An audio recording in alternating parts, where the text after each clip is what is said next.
Halo Sobat Inspirasi, ketemu lagi dengan kami SCPD Channel yang tidak pernah bosan untuk mengulik kisah dan cerita yang mengandung nilai inspirasi tentunya untuk disajikan kepada Sobat Inspirasi sekalian.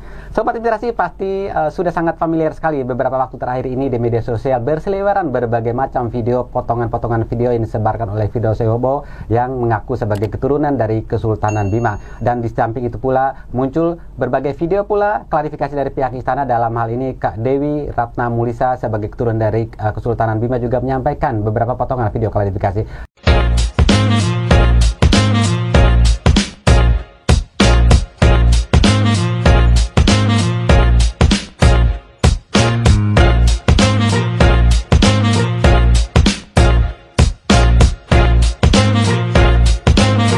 Dan pada hari ini kami sudah kehadiran di studio salah satu dari dua orang yang saya sebutkan tadi untuk kami klarifikasi kebenaran informasi seperti apa. Dan tentunya kita akan sama-sama langsung menyapa saja beliau. Siapakah beliau? Beliau adalah Dewi Ratna Mulisa yang merupakan keturunan dari Kesultanan Bima yang sah, yang tercatat di dalam kitab-kitab kesultanan yang ada di Bima. Baik, Assalamualaikum, selamat siang Kak Dewi. Waalaikumsalam, selamat siang juga. Apa kabar? Kabar baik. Terima kasih sudah sempat hadir di studio kami untuk memenuhi undangan. Sama-sama. Bagaimana lelah perjalanan? Saya sudah biasa jalan-jalan, sudah biasa melakukan perjalanan kemana-mana, jadi alhamdulillah tidak lelah. Tidak lelah ya. Oke, Kak Dewi, dengan kekisruhan yang terjadi nih, bagaimana Kak Dewi merasa? Ya, jadi saya lelah juga dengan, justru saya lelahnya itu dengan kisruh ini, yang mengobrak-abrik sejarah Bima, merusak sejarah Bima, kemudian membelokkan sejarah Bima. Nah, itu menjadi apa sih namanya, suatu atensi khusus bagi saya, dan bukan hanya saya, tapi teman-teman pemerhati sejarah, penulis sejarah yang ada di Bima. Jadi kami prihatin dengan kasus ini. Seperti baik. itu. Sebelum kita lebih jauh berbicara mengenai mungkin klarifikasi terkait potongan-potongan video yang sudah tersebar di media sosial, secara ini deh Kak Dewi sendiri perasaannya. Sorry, sebentar saya panggil Kak Dewi atau Dewi aja? Boleh Kak Dewi, Kak boleh. Dewi. Dewi boleh. Baik. Kak Dewi biar lebih dekat begitu ya. Baik, terkait perasaan Kak Dewi nih atas kekisruhan yang terjadi sebagai keturunan yang memang ada tercatat secara resmi di dalam silsilah kerajaan atau Kesultanan Bima. Bagaimana perasaannya Kak Dewi sebagai keturunannya sendiri deh begitu? Ya, jadi cukup kesal ya, cukup kesal. Itu sebagai manusia biasa saya kesal. Sebagai dosen dan sebagai filolog itu saya sangat terusik dengan kelakuannya Pak Firdaus ini.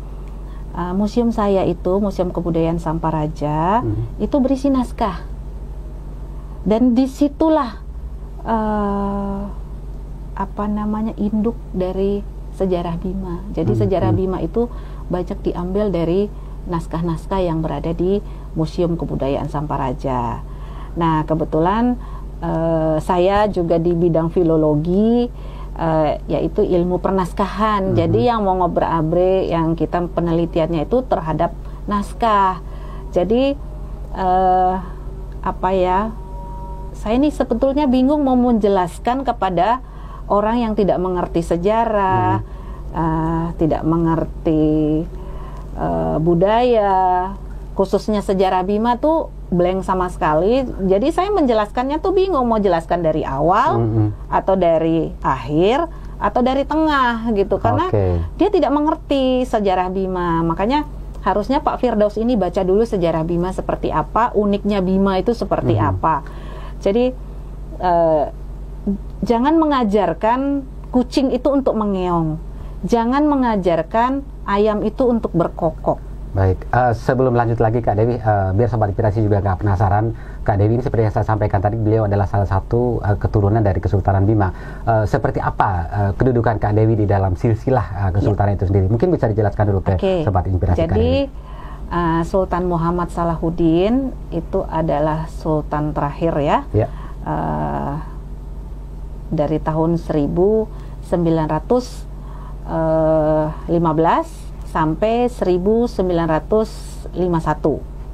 Nah, Sultan Muhammad Salahuddin ini memiliki dua istri.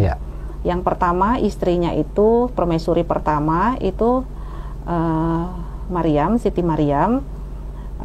memiliki anak wanita semua.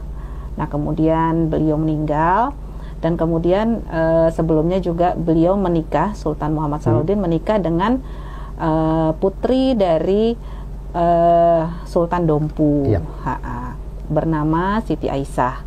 Nah, kemudian Siti Aisyah ini memiliki anak, yang pertama putra kahir, ya, kemudian yang kedua Siti Maryam atau Inaka Umari, Dr. Siti Maryam, ya. Nah, kemudian yang ketiga Siti Halimah, ya, dikenal dengan Rumah Emi.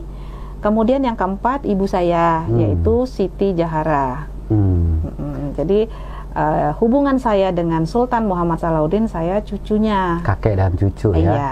Baik, berarti Sobat Inspirasi sudah jelas ya kedudukan Kak Dewi di dalam silsilah kesultanan seperti apa, sehingga boleh dibilang apapun yang beliau sampaikan ya bisa dibilang juga mewakili informasi atau catatan sejarah yang memang ada di dalam catatan keluarga beliau begitu ya. Nah, terkait kekisruhan ini Kak Dewi ya, bagaimana nih tanggapan keluarga secara garis besar terhadap apa yang disampaikan oleh saudara Firdaus Ibowo begitu? Ya, jadi gempar ya. Gempar ya. Jadi keluarga besar yang ada di Bima maupun di Jakarta ini meminta supaya untuk mengklarifikasi.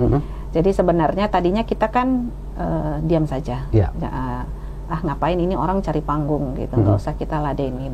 Tapi lama-lama kok semakin membias, semakin melebar, semakin terjadi kekacauan. Jadi sampai makam dari, contohnya saja dalam kertas beberapa lembar yang dia buat itu dijelaskan bahwa Sultan Ismail itu dimakamkan di Wawu.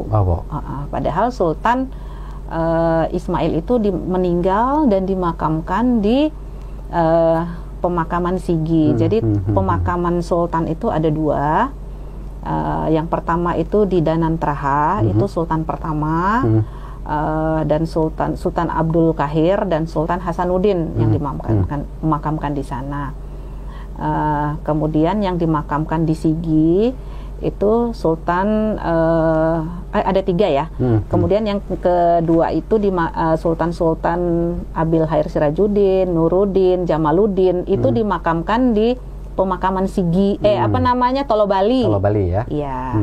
Nah, dengan pemakamannya itu gaya kerucut gitu, seperti di goa. Nah, kemudian itu Sultan pertama tadi di atas di Danantraha, Sultan kedua Abil Khair Sirajuddin, kemudian Sultan Nuruddin, kemudian Sultan Jamaluddin itu dimakamkan tadi ya di di Tolok Bali. Nah, kemudian Sultan selanjutnya itu dimakamkan di Sigi, pemakaman Sigi di masjid yang sekarang bernama Masjid Sultan Muhammad Salahuddin. Ya, terus sampai Sultan Ibrahim. Nah, kemudian makam Sultan Muhammad Salahuddin kakek saya itu dimakamkan di Karet Bifak bersama permaisurinya Siti Aisyah. Dan ibu saya juga dimakamkan di samping beliau. Berarti dari poin ini ada satu pernyataan yang mungkin disanggah oleh Kak Dewi bahwa pemakaman atau makamnya Sultan Ismail yang tadinya oleh Bang Firdaus diakui ada di Wawo, sebenarnya ada di Bima begitu ya, di Tolobali begitu ya. Sejak meninggal beliau itu dimakamkan di sana. Jadi dalam kertas yang beliau bikin itu, kertas HVS itu ditulis Sultan Ismail itu makamnya dipindah oleh Putra Kahir di Sigi. Sewaktu Putra Kahir masih hidup, saya sudah ada gitu. Jadi dan kami ini ibu saya dan Rumah Mari, saya tuh dari kecil itu sudah ikut Rumah Mari. Jadi beliau itu selalu menceritakan tentang kisah-kisah sejarah, kisah-kisah nenek moyang kami itu diceritakan gitu, seperti halnya orang-orang lain yang menceritakan nenek moyangnya. Nah, tapi kan itu bagian dari sejarah. Jadi sejak awal itu kita hidup dalam bagian dari sejarah. Sejarah yang baik secara lisan terus dituturkan maupun cara catatan memang ada secara resmi begitu ya. Saya tertarik tadi dengan respon keluarga. Mungkin ada perasaan geram atau mungkin kesal begitu ya.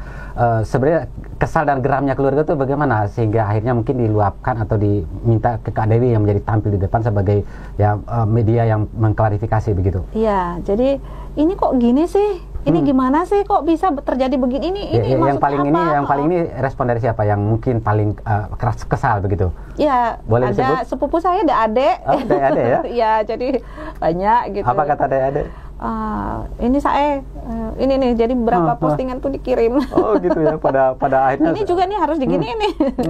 Gitu ya. Jadi kalau arahan dari keluarga untuk ini tidak, ini kan Kak Dewi udah muncul di media untuk mengklarifikasi. Ya. Apakah ada arahan dari keluarga mau dibawa kemana begitu? Ya, jadi kemarin kan semalam kita sudah berbincang-bincang dengan tokoh masyarakat Bima, yang tua-tua yang ada di Jakarta, gitu. Jadi mereka akan mungkin dengan cara baik-baik dulu ya, karena biar bagaimanapun dia adalah orang Bima juga, jadi kita berbicara baik-baik, jadi jangan sampai seperti ini. Kalau masih saja mengoceh yang aneh-aneh, kemudian membelok-belokkan sejarah, itu akan dilakukan upaya hukum.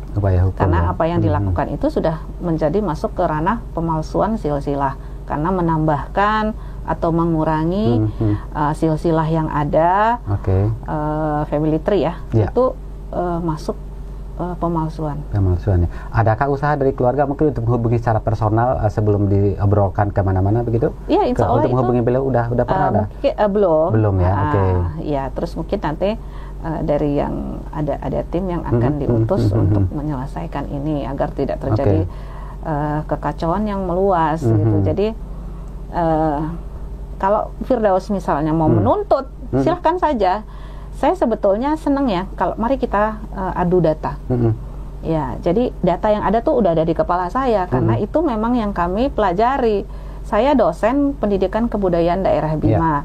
Kemudian saya juga S1, S2 saya itu di bidang filologi, ilmu penaskahan. S3 saya juga masih sama di bidang ilmu filologi atau ilmu penaskahan. Jadi yang kita obok-obok itu adalah naskah, gitu. Jadi bukan hanya naskah Bima saja, gitu. Karena kita tidak hanya berpatokan pada naskah yang ada. Kita harus mencari sumber yang lain, misalnya catatan Lontara, catatan Belanda, dan lain-lain itu kita gabungkan. Jadi bukan hanya kita berpatokan pada satu naskah. Sama seperti kasusnya si Firdaus ini. Sebelumnya kan kita diam saja. Nah, kemudian saya bersama teman-teman yang lain, pemerhati budaya sejarah di Bima ya, seperti Fahru Rizky, Om Alan Malingi, kemudian Om Iksan, kemudian Om Agus dan lain-lain, itu banyak ya. Kita sudah kumpul gitu. Kita sudah mencari data. Saya telepon, tolong Om dicarikan ini, karena kita kan tidak bisa berbicara tanpa data. Iya. Kalau hanya berbicara begitu saja, itu hanya omong kosong. Kita sebagai pendidik itu harus berbicara data. Tidak bisa kita hanya ngomong kosong berdasarkan katanya, berdasarkan omongan yang turun temurun gitu. Karena silsilah ini tidak berdasarkan dari omongan yang diturunkan, harus berdasarkan bukti yang otentik. Bukti otentik itu berupa catatan sejarah. Catatan sejarah gitu. Nah, sedangkan si Firdaus ini, sejarah yang sudah ada, family tree yang ada, silsilah yang ada, itu dia tambahkan ke kiri. Nah, itu sekarang gini, kalau mau menambahkan ke kiri, menambahkan keluarganya, yang pertama dia harus disahkan dulu oleh Majelis Adat Kesultanan Bima Sara dan Nambojo. Karena itu adalah karena kita sudah tidak ada kesultanan, tapi ada segala sejarah budaya dan tradisi itu dijalankan di dalam lembaga Majelis Adat tadi, yang tertinggi ya. Jadi memang kita Majelis Adat Kesultanan Bima Sara dan Nambojo ini baru membentuk lembaga-lembaga adat desa, gitu. Untuk sebagai saya juga pernah turun ke beberapa lembaga adat di desa. Jadi si Firdaus ini tanda tangannya itu disahkan oleh lembaga adat desa. Ada itu ya? Iya. Tapi bukan majelis adat. Harusnya dia ditandatangani oleh Majelis Adat Kesultanan Bima Sara dan Ambojo. Ibaratkan kita misalnya mau mengurus surat-surat pindah misalnya, kan harus ngurus dulu ke RT, habis ke RT ke RW, kemudian ke lurah, kemudian ke camat. Nah itu kan ada prosedurnya, nggak bisa hanya terputus langsung lembaga adat desa langsung mengaku ini loh keluarga saya. Harus berarti Firdaus ini ada catatan yang disahkan oleh lembaga adat desa dari Desa Maria kalau nggak salah, Desa Maria, lembaga desanya dia. Ada itu ya. Nah berarti secara prosedural apabila catatan ini akhirnya dibawa ke majelis adat yang lebih tinggi bisa dianggap sebagai artinya akan ada pengakuan, kurang lebih begitu. Kami harus cek akan ada kebenarannya, berdasarkan pertama ini buktinya mana, naskahnya mana, gitu. Nah kemudian kita bertanya kepada yang tua-tua. Tapi yang yang terjadi di sini seperti kasusnya Firdaus ini, tadi saya sudah berbicara, kami sudah mencari keberadaan katanya istri ya. Jadi kita mencari istri dari Sultan Ismail. Dalam semua catatan yang dimiliki begitu ya. Jadi Sultan Ismail ini menikah dengan anak dari Raja Bicara. Jadi di Bima ini ada raja atau sultan ya, ada sultan, kemudian ada Raja Bicara. Raja Bicara ini adalah Perdana Menteri. Nah, jadi itu sudah menjadi hal biasa. Raja Bicara ini anaknya dinikahkan dengan sultan supaya kekerabatan tetap terjalin. Nah, kemudian dia hanya memiliki satu istri. Dan ada dalam catatan, ada satu lagi dalam catatan itu ada memiliki, tapi bukan berasal dari yang dibilang sama Firdaus itu. Tapi itu perlu kita klarifikasi lagi, kita baca lagi, karena itu yang dibilang ini berasal dari Sumbawa, itu dalam catatan. Nantilah saya. Berarti ada catatan bahwa Sultan Ismail memiliki, tapi dari Sumbawa, bukan dari yang disampaikan oleh Bang Firdaus ya. Terus secara naskahnya sendiri yang dipegang oleh Bang Firdaus sudah pernah dilihat oleh Kak Dewi? Yang mungkin tadi ya, itu saya juga bingung, itu kertasnya itu masih kayak kertas buku tulis yang ada garis-garisnya, gitu. Nah kemudian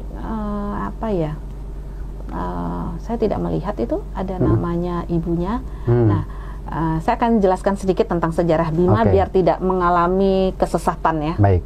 Jadi setelah Islam masuk di Bima, kita memiliki sultan pertama yang bernama Sultan Abdul Qahir. Nah kemudian sultan kedua yaitu Abil Khair Sirajuddin. Nah kemudian sultan ketiga itu Nuruddin.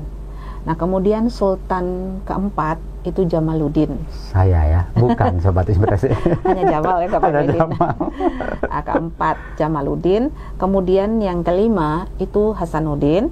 Kemudian yang keenam itu Alauddin. Nah saya jelaskan sultan pertama sampai yang keenam ini menikah dengan putri-putri dari Goa dan Talo. Keenamnya menikah dari? Ya, dari pertama sampai keenam ini menikah dengan. Ada catatan kenapa harus menikah dengan dari Goa begitu? Iya, jadi gini. Jadi dahulu itu ada pernikahan itu zaman kerajaan itu adalah pernikahan politik ya.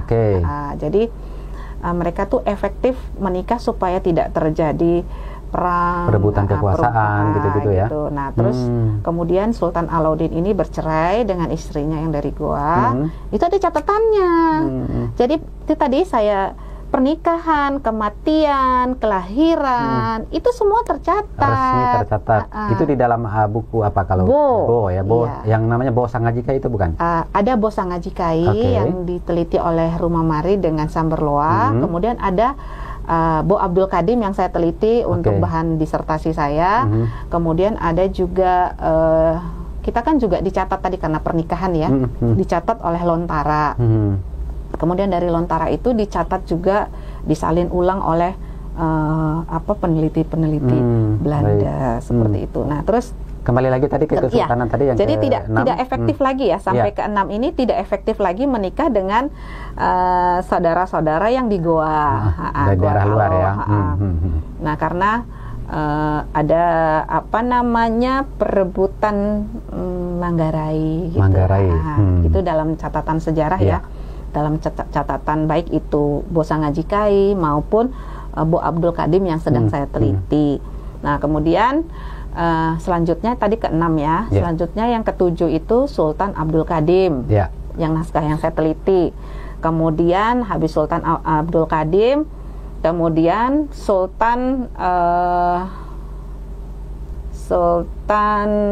Abdul Hamid. Abdul Hamid yang ke-8 ya? Iya. Nah, kemudian ada tapi sebelum di Abdul Qadim ini ada juga raja perempuan ya yang hanya berkuasa selama 2 tahun. Sultanah. Ya, Sultanah Kamalatsa. Nah, kemudian tadi Kamalatsa, Abdul Qadim, kemudian Abdul Hamid. Nah, kemudian Sultan Ismail. Nah, kemudian habis Sultan Ismail, anak Sultan Ismail adalah Sultan Abdullah.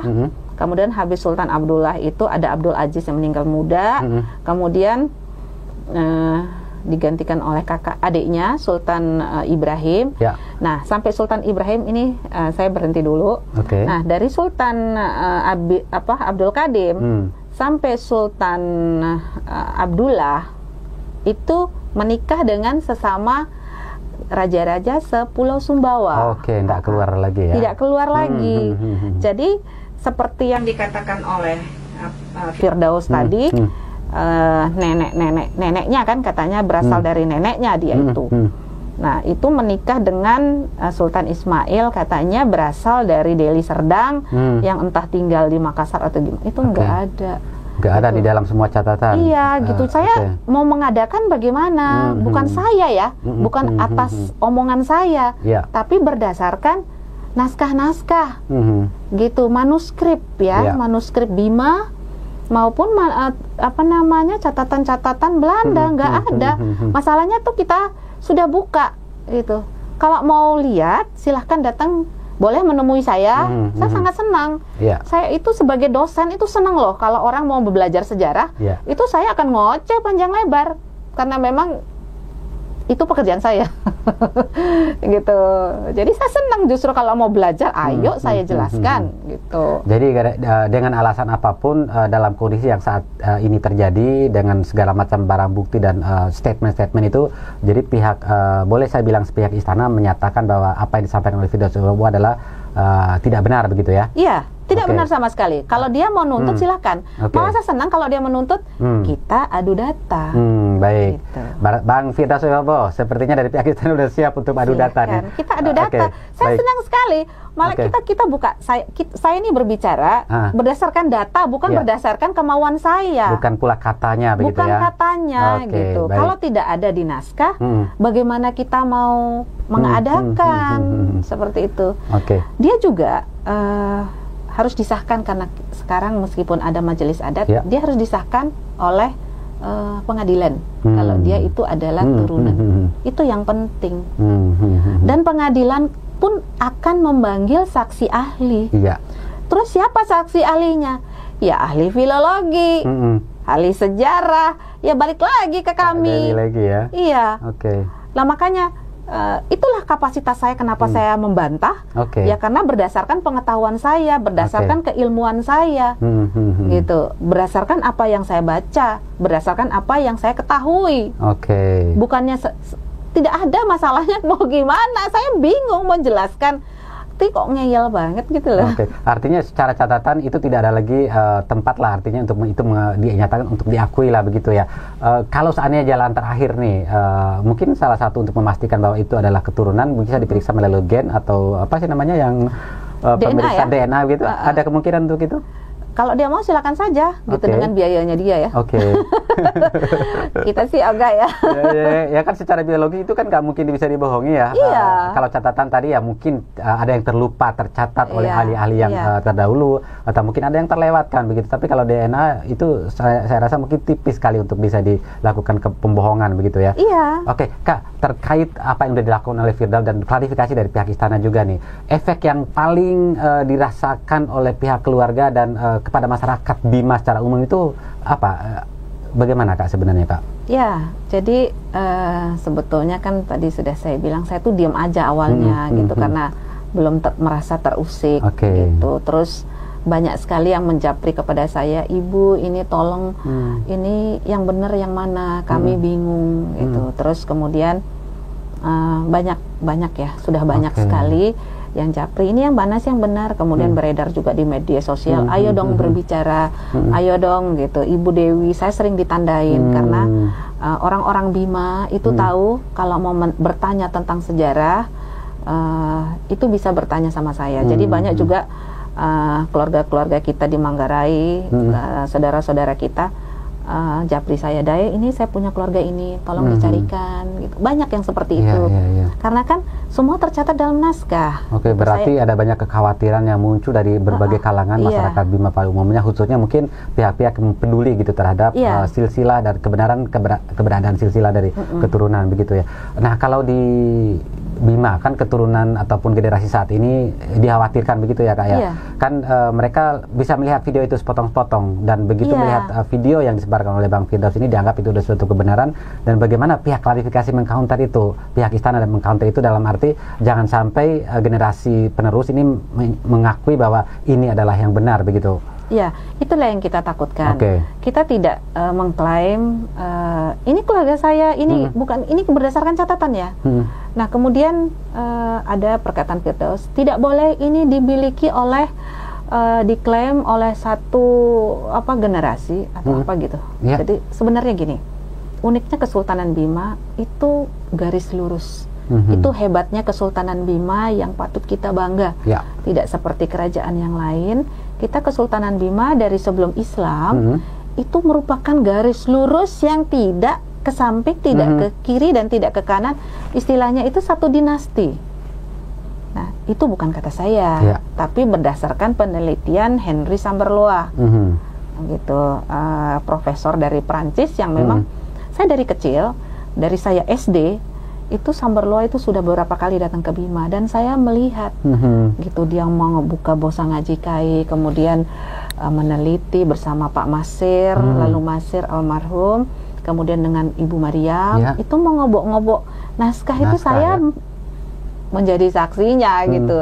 Akhirnya terciptalah transliterasi dari Bosa Ngaji Kai sebagai rujukan sejarah kita. Nah gitu. Jadi sebetulnya masyarakat Bima ini, apalagi pemula ya, generasi Z sekarang ini yang baru ingin belajar sejarah, tiba-tiba menjadi kebingungan gitu. Ini yang benar yang mana? Nah, banyak yang bertanya. Saya bilang kita berpatokan pada naskah yang ada, gitu, berdasar. Bukan saya berbicara di sini, bukan sebagai keluarga. Saya plus ya, jadi saya keluarga dan juga memang berkecimpung di bidang ini. Jadi saya sekarang ini berbicara sebagai keilmuan saya. Jadi saya bilang kita berpatokan pada data sekarang, data yang ada. Nah, data kita yang ada, data sekunder, primer kita. Data primer kita adalah Bosa Ngaji Kai. Dan naskah-naskah yang ada di Samparaja, yang dihina-hina oleh dia itu. Saya itu bangga loh memiliki Museum Samparaja. Masyarakat Bima lainnya juga bangga memiliki Museum Samparaja. Rocky Gerung pernah datang ke museum saya, dan betapa takjubnya dia melihat naskah-naskah Bima. Gitu. Jadi ini Rocky Gerung berkata, ini naskah Bima ini tidak ternilai dengan uang, ini tidak bisa, ini pintu sejarah ini yang harus dijaga oleh pemerintah. Memang kita museum pribadi. Emangnya kenapa kalau museum pribadi harusnya bangga memiliki museum pribadi? Dan itu isinya data-data sejarah. Kak Ratna, terkait tadi yang Kak Ratna sampaikan berkecimpung di dalam dunia pernaskah atau filolog begitu ya, dari sekian banyak keturunan sultan, mungkin hanya Kak Ratna atau Kak Dewi Ratna lah yang ada di garda terdepan untuk menjaga ini. Apakah ini ada misi untuk menjaga keaslian naskah supaya tidak terbelok-belokkan? Artinya sebagai polisi lah yang akan menjaga silsilah ini supaya tidak ini begitu ya? Ya, saya kebetulan memang disekolahkan khusus oleh Rumah Mari atau Dokter Hajah Siti Mariam. Kalau sebelumnya kan memang Dokter Hajah Siti Mariam yang menjadi sumber rujukan semua cerita, semua referensi budaya dan sejarah sama beliau. Lalu beliau meninggal, yang melanjutkannya adalah Kak Dewi begitu ya. Jadi saya disekolahkan khusus oleh beliau di S2. Jadi saya tuh beliau ngambil S3 pernaskahan filologi itu, kemudian saya ngambil S2-nya. Kami kuliah bareng, beliau S3-nya, saya S2-nya, gitu. Nah, terus beliau itu sering bercerita kisah-kisah sejarah kepada saya. Jadi saya itu selasa beliau itu bercerita, saya selasa kuliah gitu. Jadi gratis dari kuliah gitu. Jadi akhirnya saya kisah-kisah sejarah tadi, karena memang kisah tentang nenek moyang itu melekat di dalam ya. Karena itu tadi ya, mungkin karena memang sudah menjadi karena memang dunia kesehariannya ada di situ, jadi melekat juga di dalam jiwa dan raga, ya akhirnya menjadikan ini sebagai pilihan hidup untuk tetap menjaga kelestariannya, untuk memastikan bahwa ini semua catatannya baik. Jadi ada saya rekamannya. Jadi saya itu bertanggung jawab atas Museum Samparaja. Saya harus menjaga, melestarikan naskah-naskah, kemudian mengembangkan, gitu. Jadi agar bisa bermanfaat bagi masyarakat Bima, seperti itu. Jadi memang beliau khusus menyekolahkan saya. Jadi sebelum meninggal juga, beberapa tahun sebelum meninggal tuh beliau mendesak saya untuk melanjutkan S3 gitu dengan jurusan yang sama sebagai pengganti beliau. Nah, setelah beliau meninggal, ya saya melanjutkan kembali amanah beliau kepada saya yang dititipkan agar menjaga naskah-naskah ini, jangan sampai ada orang-orang yang tidak bertanggung jawab seperti ini, yang mau mengobrak-abrik, merusak sejarah sehingga sejarah Bima menjadi kabur. Karena kita masyarakat Bima ini harus bangga. Kita sebagai orang Bima bangga sebagai apa? Kita memiliki sejarah dan peradaban yang tinggi, memiliki budaya yang luhur, memiliki filosofi, memiliki peninggalan sejarah dan lain-lain. Itu kebanggaan kita. Jangan hanya saya bangga jadi orang Bima, terus bangganya apa? Gitu. Jadi itu yang harus kita bangun ya. Karena di zaman ini sebetulnya anak-anak muda sekarang itu kecintaannya terhadap sejarah itu luar biasa. Jadi banyak yang memang tidak berkecimpung di bidang sejarah, tapi mau membaca sejarah. Itu banyak. Literasi sejarah itu saya jadi kagum sebetulnya sama anak-anak Bima. Tapi dengan adanya seperti Firdaus ini yang tiba-tiba datang kucuk-kucuk, ngaku begini, ini terus kan udah gitu tidak ada datanya. Nah itu kan menjadi rancu gitu. Saya sih berharap kalau mau ayo kita adu data, mari gitu. Saya datanya ada, saya ngomong bukannya saya tidak ada data tuh udah ada di kepala masalahnya. Berarti Bang Firdaus siap untuk mengadu data dengan pihak Kak Dewi Ratna ya. Kak Dewi, satu lagi mungkin pernyataan dari Bang Firdaus yang mungkin perlu juga saya tanyakan ke Kak Dewi. Beliau menyatakan bahwa dengan adanya pengakuan Kak Dewi yang menolak keberadaan atau pengakuan atas dirinya sebagai keturunan dari Sultan, ada banyak masyarakat Wawo yang mungkin merasa marah dan geram atas penolakan atau pernyataan penolakan dari Kak Dewi begitu ya. Bagaimana Kak Dewi bisa menanggapi itu? Nggak salah, justru saya itu juga banyak dijapri loh sama orang Wawo. Nah kebetulan itu tadi Aisyah itu juga berasal dari Wawo. Jadi banyak guru-guru juga dari Wawo juga malah justru mengetawain, banyak maaf ya, justru mengetawain dan ada bahasa-bahasa yang lucu gitu, yang yang menertawakan pernyataan beliau ya. Apakah perlu pihak Kak Dewi turun ke Wawo sendiri untuk mengecek masyarakat Wawo yang mana nih, khususnya dari Desa Maria mungkin yang merasa tersinggung dengan penolakan atau pengakuan penolakan dari Kak Dewi? Saya berharap bagi yang tersinggung dan bagi yang mendukung silahkan gitu. Kita mari kita adu data. Saya akan membuka Bosa Ngajikai, kemudian membuka catatan-catatan lain, kemudian membuka lagi yang tadi ya catatan-catatan dari para peneliti-peneliti Belanda yang berdasarkan Lontara, kemudian berdasarkan naskah Bima Lama dan lain-lain. mari kita buka. Kita punya catatan lengkap loh. Artinya dihimbau kepada semua masyarakat termasuk Bang Firdaus, apabila ingin mengklaim atau mengaku terhadap sesuatu, silakan datang secara resmi ke pihak pihak Kesultanan, dalam hal ini Kak Dewi sebagai filolog dan juga ketua ketua Museum Samparaja. Jadi bisa datang dan mengadu data di sana ya. Tidak dengan cara gitu berkuar-kuar di publik begitu. Iya, sampai kan kadang bahasanya tuh terlalu kacau, ya itu tadi, karena itu bahasa menunjukkan adab. Jadi ya begitulah adabnya dia. Tapi ngomong-ngomong, pernah mengenal secara personal nggak dengan Bang Firdaus ini? Enggak. Jadi pertama kali ketemu pada saat videonya viral aja begitu ya? Iya, ketemunya di video itu. Tadi saya karena saya sibuk kemarin ya. Saya kemarin sibuk untuk sidang usulan riset. Jadi pas munculnya dia ini saya nggak peduli, karena saya sibuk untuk ujian. Ujian tanggal 15 Agustus kemarin. Kan sudah lama dia ini. Lalu kenapa tiba-tiba muncul mengklarifikasi dan ada juga di berbagai media sosial? Saya itu sudah dijapri dari dulu, dari beberapa lama oleh orang-orang, ayo dong, maju dong, muncul dong, jangan diam aja. Gitu. Ini mana nih pihak istana? Mana nih pihak Museum Kebudayaan Samparaja? Ayo dong, gitu. Jangan diam. Ada kebutuhan untuk mengcounter itu ya, supaya tidak makin liar begitu ya. Saya kan sudah nanti aja. Karena saya lagi fokus pada ujian gitu. Karena nanti saya kan, karena kita kan mengcounter ini harus data. Ya, saya buka lagi data, terus sama teman-teman tadi pemerhati sejarah budaya di Bima, ayo cari, ayo kita cari ini bener nggak? Kita cari data tentang Sultan Ismail. Gitu. Sebetulnya yang nama Ismail ini banyak loh.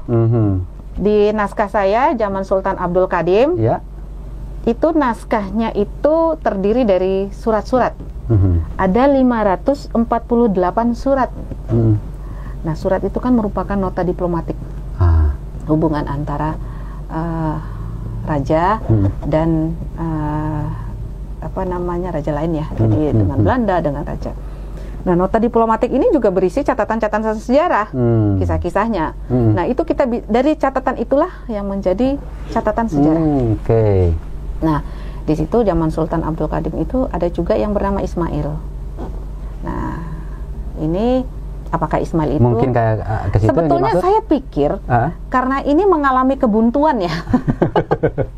Karena dicari juga nggak ketemu gitu loh. Saya bingung, dicari juga nggak ketemu, tapi dia memaksakan. Saya akhirnya berpikir begini.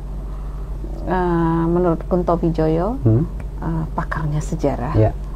Jadi kalau mengalami kebuntuan seperti ini, kita pakai insting sebagai sejarawan, gitu, kira-kira ini larinya kemana. Nah, jadi saya mungkin berpikir harus mencari Ismail lain. Bisa jadi ada di sana ya, ada Ismail lain, ada orang yang berbeda dengan nama yang sama, tapi dia tergolong pejabat. Nah, mungkin kemudian menikah dengan penduduk di sana. Ini semua kemungkinan ya, karena tadi mengalami kebuntuan karena tidak ada masalahnya. Jadi saya pikir mungkin jangan-jangan begini gitu. Nah, itu harus ditelusuri. Nah, menjadi masalah yang rancu lagi itu menikah dengan Deli Serdang, sedangkan kita itu tidak ada hubungannya ke sana. Kalau dilihat di catatan Deli Serdang sendiri, pernah Kak Dewi teliti apakah pernah ada pernikahan antara keturunan Deli dengan Sultan Ismail? Sama sekali tidak ada. Udah diperiksa berkasnya? Nggak ada. Memang nggak ada. Jadi maksudnya diperiksa berkas yang ada di Deli Serdang sana mungkin? Gini, kita ini adalah salah satu, kita ini masuk organisasi Raja Sultan, dan pernah terjadi di Bima ini Festival Keraton Nusantara yang keberapa ya, itu tahun 2014 kalau nggak salah. Nah, Festival Keraton ini mendatangkan Raja Sultan seluruh Nusantara di Bima. Alhamdulillah saya waktu itu menjadi panitianya, dan saya mengenal Raja-Raja Sultan sebanyak 48, dan yang lain-lainnya itu dengan alhamdulillah sangat baik karena saya mengundang beliau-beliau. Nah, tidak ada tuh yang mencari keluarganya di sini. Salah satunya dari Serdang berarti ya? Gitu. Apalagi dari Serdang yang merasa ada keluarganya yang ke sini, ke Bima itu tidak ada masalahnya gitu. Nah, hubungan perdagangan juga dalam naskah Sultan Ismail itu tidak ada ke sana. Itu ke Surabaya itu ada, Sumenep itu ada, itu dalam naskah ya. Nah, tapi tidak ada yang melakukan perdagangan ke dan hubungan politik ke Deli Serdang, itu tidak ada. Jadi saya juga tadi mendengar dia mau gugat tesis saya. Ayo, mari kita gugat, silahkan gitu. Saya menunjukkan data saya, datamu mana gitu. Jadi kita jangan omong kosong, karena sejarah itu tidak bisa dibangun dari omong kosong. Jadi sejarah itu dibangun dari data. Baik. Gitu, data-data yang konkret. Kita mengumpulkan data dulu. Jadi tahap penulisan sejarah ini panjang. Panjang ya, betul. Apalagi dalam posisi akademisi ya, itu panjang, ada pertanggungjawabannya karena diuji. Betul. Gitu. Nah, ada pengumpulan datanya, kemudian dikritik, interpretasi, kemudian penulisan sejarah. Itu melalui tahapan yang panjang, tidak sekonyong-konyong seperti dia tiba-tiba muncul. Jadi tiba masa tiba akal tuh nggak ada begitu. Jadi dia salah orang. Baik. Oke, Sobat Inspirasi, apa yang tadi sudah disampaikan oleh Kak Dewi Ratna selaku keturunan dari Kesultanan Bima, yang dalam hal ini juga beliau sebagai Ketua Museum Samparaja dan juga bagian dari Majelis Adat yang ada di Bima sudah mengcounter ya. Mengcounter dalam arti tidak hanya sebatas memberikan klarifikasi atau pernyataan saja, tapi atas pernyataan yang dilontarkan oleh Bang Firdaus, beliau dengan timnya sudah melakukan penelitian dan juga menghubungi berbagai pihak yang kira-kira memiliki catatan sejarah akan itu, dan ternyata tidak ditemukan apa-apa di sana, dan artinya pihak Kak Dewi menyatakan bahwa apa yang disampaikan oleh Bang Firdaus tentunya adalah tidak benar. Tapi tentunya pihak dari Kak Dewi juga tadi menyampaikan bahwa sangat terbuka sekali untuk mengadu data atau untuk bertemu begitu ya, supaya ditemukan jalan tengah, supaya bisa ditemukan di mana sih posisi sebenarnya begitu ya. Baik Kak Dewi, mungkin apa yang disampaikan secara personal kepada Bang Firdaus Oibobo, silakan disampaikan ke kamera. Ya, jadi Firdaus, sejarah itu tidak dibangun dari omong kosong. Sejarah itu dibangun berdasarkan data. Jadi penulisan sejarah itu tidak sembarangan. Nah, kemudian silsilah itu tidak bisa ditambahkan begitu saja. Jadi ada prosesnya gitu. Apalagi kita tidak hidup di zaman itu. Tidak bisa kita dari silsilah yang ada kemudian ditambahkan begitu saja ke kiri, kemudian langsung menambahkan keluarga-keluarganya, dia tuh nggak bisa. Jadi harus ada pertanggungjawabannya dan disahkan secara hukum seperti itu, karena nazab ya, ini nazab. Jadi ini silsilah tidak bisa sekonyong-konyong, tidak bisa ngasal. Dan yang menjadi aneh, kenapa dari dulu itu tidak mengakui gitu. Maksudnya waktu ada rumah Mari, kenapa tidak? Ini saya punya keluarga, ini saya keturunan Sultan Ismail nih, gitu. Itu nggak ada. Baik. Saya juga satu hal lagi. Tesis saya tadi mengenai Sultan Ismail. Nah, saya juga salah satu narasumber saya itu ya Rumah Mari. Jadi saya banyak bertanya juga tentang Sultan Ismail kepada beliau. Nggak ada tuh yang sampai makamnya sampai dipindahkan begini. Kan tadi saya sudah jelaskan makam sultan-sultan ada di mana saja. Seperti kata dia, turunanmu tuh ada di atas sana, turunan saya ada di sini. Itu kan jadi lucu gitu. Baik, satu lagi mungkin Kak Dewi di dalam hal ini yang menjadi korban atas maaf, saya tanda kutip ya, bukan korban dalam arti yang kasar ya, bahwa masyarakat Bima pun akhirnya juga menjadi bingung nih atas informasi yang disampaikan begitu ya. Kak Dewi mungkin bisa sampaikan juga pesan secara khusus kepada masyarakat Bima supaya apa istilah kata mereka memahami mana yang harusnya dipercaya begitu. Ya, bagi masyarakat Bima dan bagi khususnya masyarakat Bima dan umumnya bagi masyarakat Indonesia, kita berpatokan pada data saja, data yang valid tentang kesejarahan. Nah, kalau data itu tidak valid, hanya berdasarkan katanya, kemudian berdasarkan mungkin kalau memang dia ada naskah, itu kita harus teliti. Nah, itulah gunanya ilmu filologi, untuk kita meneliti naskah. Jadi kita ini meneliti naskah, mana yang asli, mana yang tidak. Jadi Pak Firdaus ini lawannya pas. gitu. Jadi itulah yang dilakukan filolog ini, mencari kebenaran atas naskah-naskah itu.